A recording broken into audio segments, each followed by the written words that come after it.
নমস্কার বন্ধুরা, আপনারা সবাই কেমন আছেন? আশা করি সবাই অনেক ভালো আছেন। লক্ষ্মীর রান্নাঘরে আপনাদের অনেক অনেক স্বাগত। আজ আমি তৈরি করে দেখাবো একদম সহজ পদ্ধতিতে বাড়িতেই একদম দোকানের মতো মিষ্টি দই কিভাবে তৈরি করে নেওয়া যায়। আর যারা কখনো তৈরি করেনি তারাও একবারেই তৈরি করতে পারবে এইভাবে তৈরি করলে। তাহলে চলুন দেখে নিই আমি এই মিষ্টি দইটা কিভাবে তৈরি করছি। তার জন্য আমি এখানে একটা কড়াই নিয়ে নিয়েছি আর এর মধ্যে আমি 3 চামচ দিয়ে দেব চিনি। চিনিটাকে একটু এইভাবে ছড়িয়ে দেব আর নাড়াচাড়া না করেই চিনিটাকে প্রথমে একটু ভালোভাবে গলিয়ে নেব। এখানে আমি ক্যারামেলটা অল্প করে তৈরি করছি। আপনারা চাইলে কিন্তু চিনির পরিমাণটা আরেকটু বেশি দিয়ে তৈরি করতে পারেন, তাহলে কালারটা আরেকটু ভালো আসবে। এখানে এবার চিনিটা যখন গলতে শুরু করবে তখন এইভাবে একটু নাড়াচাড়া করে দেব। আর এখানে কিন্তু আঁচটা একদমই লো টু মিডিয়ামে রাখতে হবে, না হলে ক্যারামেলটা পুড়ে গেলে দইটা কিন্তু তিতো হয়ে যাবে। ঠিক এরকমভাবে তৈরি করে নেওয়ার পরে এবার এর মধ্যে আগে থেকে জাল করে রাখা এখানে দুধ দিয়ে দেব। এখানে আমি আমার পরিমাণ মতো দুধ ব্যবহার করেছি, 500 গ্রামের থেকে একটু বেশি আছে। আপনারা আপনাদের পরিমাণ মতো এখানে দুধ নিয়ে নেবেন আর সেই পরিমাণে এখানে চিনি ব্যবহার করবেন। আর দুধটা দেওয়ার পরে ক্যারামেলটা কিন্তু এভাবে জমে যায়, তবে এতে ভয়ের কিছুই নেই, এটা আপনা আপ কিন্তু গলে যাবে। আবার ভালোভাবে একটু নাড়াচাড়া করে নেব। আর এখানে যেহেতু আমি আগে 3 চামচ চিনি ব্যবহার করেছি আর এখানে আমি আরও 4 চামচ মতো চিনি ব্যবহার করছি।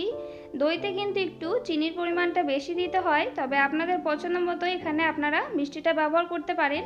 আর 2 চামচ মতো এখানে দিয়ে দেব গুঁড়ো দুধ। গুঁড়ো দুধটা দিলে কিন্তু এখানে দইয়ের স্বাদটা অনেক গুণ বেড়ে যায় আর খেতে কিন্তু খুবই ভালো লাগে।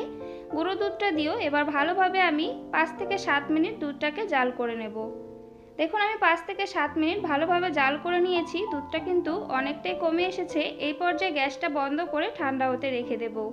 একদম আঙুল দিলে যাতে গরমটা সহ্য হয় সেরকম গরম কিন্তু এখানে রাখতে হবে। এবার আমি এখানে দই নিয়ে নিয়েছি। দইটা কিন্তু বাজার থেকে কেনা দই না, তার জন্য আমি এর মধ্যে একদমই ছোট এক টুকরো লেবুর এখানে রসটা দিয়ে দিচ্ছি। দইটা যেহেতু খুবই পাতলা ছিল তার জন্য আমি সামান্য পরিমাণে লেবু এখানে ব্যবহার করেছি।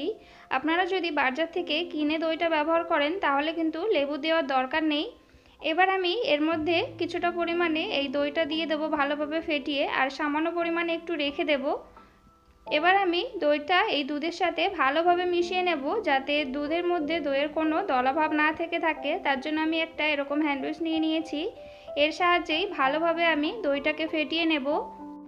আমার চ্যানেলের রেসিপি যদি আপনাদের ভালো লেগে থাকে তাহলে অবশ্যই একটি লাইক করে দেবেন। নতুন বন্ধু হয়ে থাকলে চ্যানেলটিকে সাবস্ক্রাইব করে আমার পাশে থাকবেন।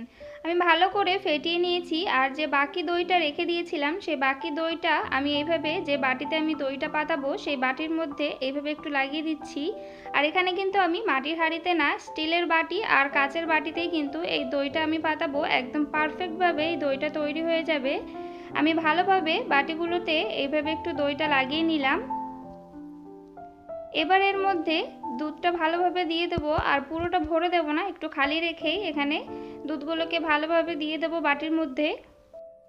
এই প্রচণ্ড গরমে বাজার থেকে মিষ্টি দই না কিনে ঘরেই কিন্তু এইভাবে তৈরি করে খেতে পারেন। আর এটা খেতে কিন্তু দোকান থেকেও বেশি ভালো লাগে। আর দেখুন আমি বাটিগুলোতে ভালোভাবে দুধগুলো ঢেলে দিয়েছি।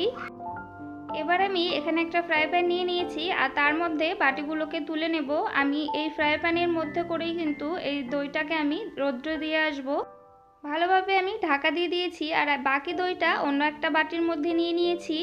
আর দেখুন এখানে আমি রৌদ্রের মধ্যে ঠিক এইভাবে আমি একটা চাদর দিয়ে ঢেকে রেখেছিলাম যাতে এটা তাড়াতাড়ি গরম হয়ে যায়। আমি ঠিক 4 ঘন্টা আমি রৌদ্রে দিয়ে রেখেছিলাম। দেখুন দইটা কত সুন্দর জমে গেছে, 4 ঘন্টাতে কিন্তু একদম পারফেক্ট দই জমে গেছে। এবার আমি এটাকে নিচে নিয়ে যাব। নিচে নিয়ে গিয়ে একটু ঠান্ডা করে তারপরে ফ্রিজে রেখে দেব। দেখুন আমি এখানে ঠান্ডা করে নিয়েছি একটু। এবার ফ্রিজে রেখে দিচ্ছি। 1 ঘন্টার জন্য ফ্রিজে রেখে দেব যাতে দইটা ভালোভাবে সেট হয়ে যায় আর ঠান্ডা হয়ে যায়। 1 ঘন্টা পর আমি বের করে নিয়েছি। আপনাদের কেটে দেখাচ্ছি যে এটা কতটা পারফেক্ট হয়েছে। আর খেতেও কিন্তু দুর্দান্ত হয়েছিল।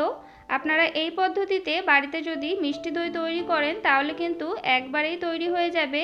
তৈরি হয়ে গেছে একদম দোকানের মতো মিষ্টি দই রেসিপিটি যদি আপনাদের ভালো লেগে থাকে তাহলে অবশ্যই একটি লাইক করে দেবেন। নতুন বন্ধু হয়ে থাকলে চ্যানেলটিকে সাবস্ক্রাইব করে আমার পাশে থাকবেন। বাড়িতে এইভাবে একবার হলেও তৈরি করে খেয়ে দেখবেন, এই গরমে কিন্তু খুবই ভালো লাগবে। তাহলে আজ এই পর্যন্ত। ভালো থাকবেন, সুস্থ থাকবেন। আবার চলে আসবো অন্য কোনো রেসিপির সঙ্গে। ততক্ষণে সবাই সাবধানে থাকবেন।